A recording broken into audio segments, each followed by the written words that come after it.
இப்போ ஒரு 2 நிமிஷம் இருக்குது. இப்போ அடுப்பு ஆஃப் பண்ணிடுங்க. அந்த சூட்லேயே வந்து சிவப்பு மிளகாயும் நல்லா வறுபட்டுரும். இதை எடுத்து நம்ம தனியாக வச்சிடலாம். இப்போ இதெல்லாம் நம்ம வறுத்துருக்கோம். இப்போ நம்ம ஒரு ஆலக்கரண்டி போட்டுக்கலாம்.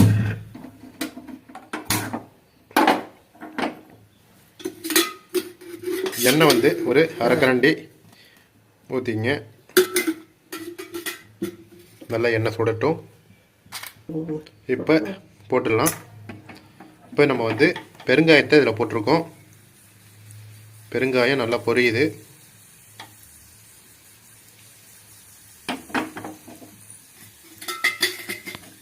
இப்போ ஒரு கரண்டி ஆட்டி நல்லா வறுத்துங்க.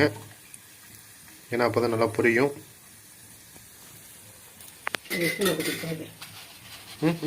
இப்போ நம்ம இந்த பெருங்காய தூளையும் இதில் ஆட் பண்ணிக்கலாம்.